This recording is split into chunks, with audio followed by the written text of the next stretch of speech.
What is going on, investors? Back again. This time we're taking a look at a IPO company today, BigCommerce. All this company's been around a little while, I think since about 2009.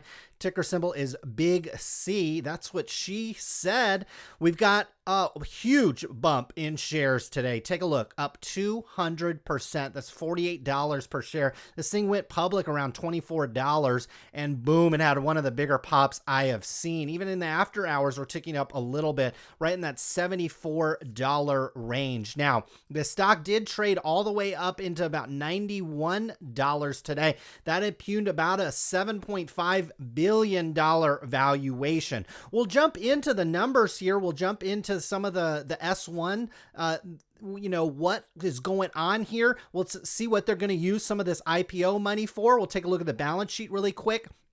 And finally, we'll take a look at the revenues. Let's see what kind of revenues we're dealing with. And then maybe we can compare that a little bit to Shopify here, because Shopify, I think, is a pretty pure comparison to BigCommerce. They both deal with obviously the same kind of customers and the same type of software. And I think the margins are probably relatively similar as well. So let's jump right into it here. This is an S1 filing. This is very similar to an annual report, a 10K filing. They read almost identical.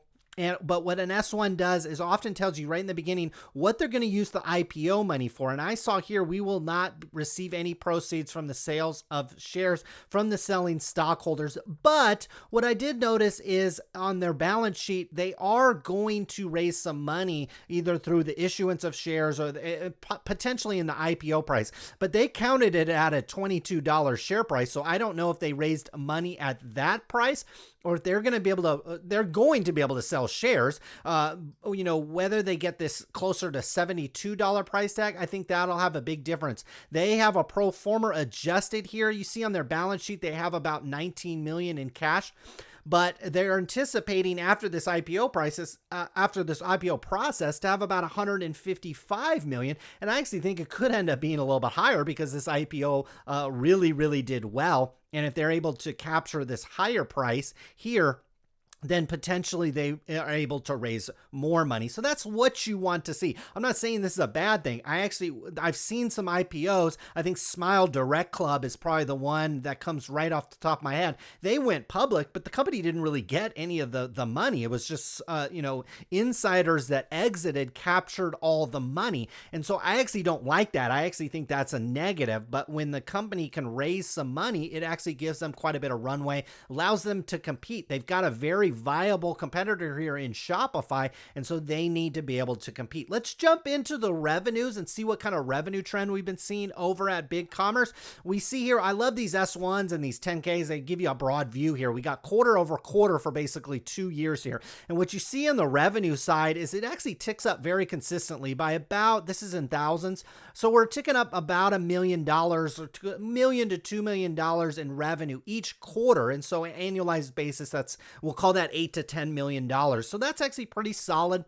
And also what's really nice, very similar to most software as a service companies like Adobe or even like a Shopify, is this cost of revenue remains very flat. We see here it started 2 years ago at 5.1. I know it's ticked up here to 7.5, but that's not that bad. It's stayed relatively steady, and I think investors can actually anticipate that. Actually, take a look at the most recent period that we have on file here. We went from December to March of this year. The cost of revenue actually went down a little bit, while revenues went up almost $2 million. So you like to see that. They're definitely got some economies of scale here. Now, that doesn't tell the whole story. So we've got a gross profit number that back 2 years ago was at 15, call it 15.9. Now it's up at 25.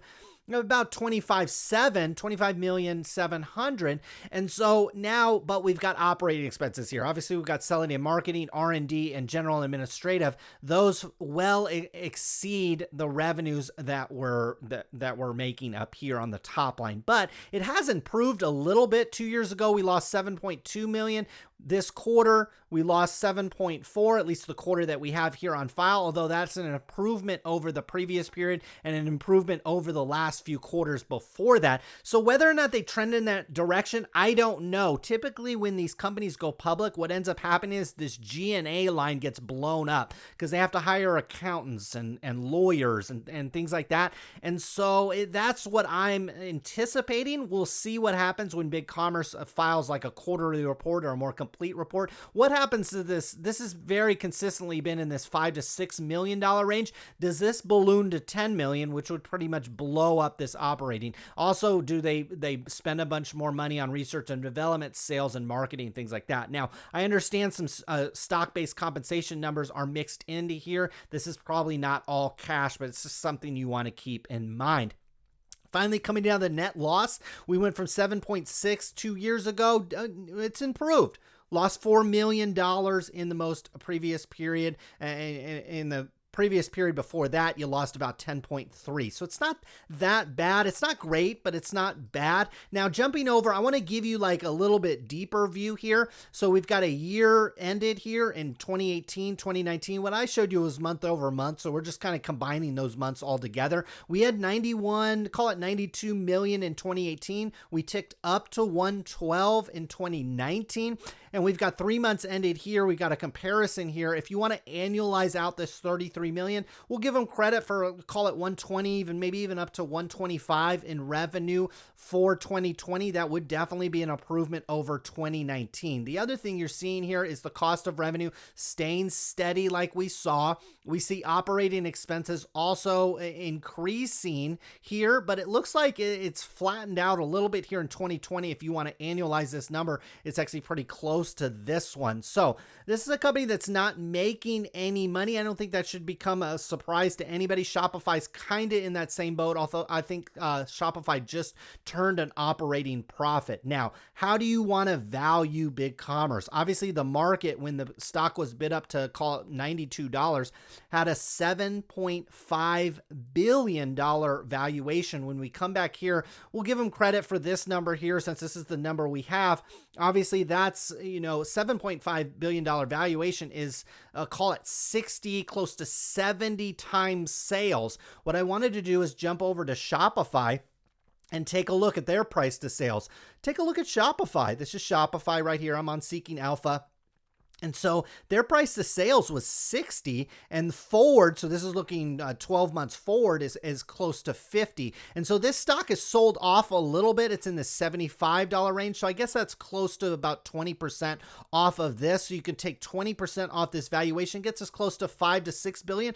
It appears to me the market is almost identically pricing BigCommerce price to sales as to Shopify. So I actually find that interesting, and whether or not that holds, we'll see. Whether or not that continues, we'll see. It could be that Shopify's valuation comes back down to earth. It could be that they separate and they don't trade in that kind of tandem. It could be that they both trade in that kind of tandem, and the market just values these types of sales in this multiple range. So I found that to be very interesting, and it actually helps you as an investor kind of value BigCommerce, because if the investors are paying this much for Shopify and they're also is paying this much for BigCommerce, well, then you start analyzing other parts of the business. Is Shopify growing faster than BigCommerce? Is Shopify more profitable than BigCommerce? Is it the other way around? And then you start to decide, well, maybe Shopify is undervalued. Maybe BigCommerce is undervalued. Maybe they're both overvalued. I just wanted to show you those types of things. Again, we have incomplete numbers here with BigCommerce. They're only giving us 3 months ended through March 31st. I'd like to see more current numbers. I'm sure they're coming at some point here in the next few weeks to months with BigCommerce. It's definitely something that I would keep an eye on.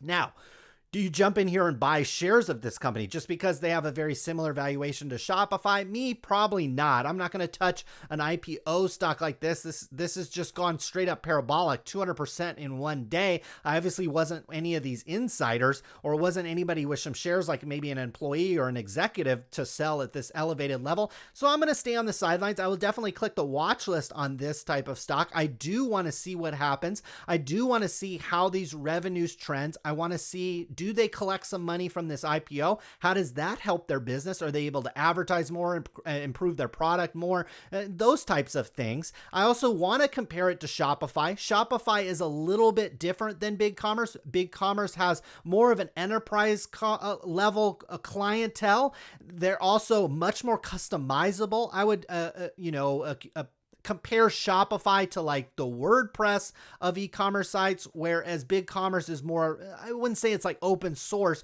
but you can dig into the source code and really change things around and really customize it, which again, is not probably something the smaller e-commerce seller that tends to use Shopify will use, but maybe bigger e-commerce stores and applications will use BigCommerce. So while they sell a similar service, they serve a slightly different customer base, and it could be that Shopify's customer base and kind of total addressable market might actually be a little bit bigger because they're addressing kind of that casual e-commerce buyer. It'll be interesting to see how BigCommerce kind of counters that, and maybe they can pick up maybe some of Shopify's traffic, or maybe vice versa. We'll see what happens. But I would stay on the sidelines on this one. I would wait till the stock either flattens out, comes back to earth a little bit, or finds a range where you can get it. I mean, this thing went from 24 up to 90, like $91, back down to 70. It's back up to 75. I mean, if you like roller coasters, by all means, come in here and ride the ride. But I personally don't. I want to see how this plays out. But I think you've got a great comparison in Shopify. You're going to be able to compare the two stocks. And I think going forward, that's really going to help you decide whether or not BigCommerce is the good value, whether Shopify is the good value, or maybe neither of them are good value, or maybe both of them are great value. I'll let you decide on that. But I think I've given you some good tools here to maybe be able to figure some of that out. So that's BigCommerce, first IPO stock that we've actually covered here on the channel in a while. So I just wanted to touch base on this one. It's a company I'm familiar with. Stay tuned to the channel. Thanks for everybody for subscribing the channel. I think I'm up over 15 or 16,000 subscribers now. Just want to thank all of you for participating in that. And if you haven't subscribed to the channel, maybe consider hitting that button now. Thanks for tuning in. We'll see you guys again soon. Good luck with your investments.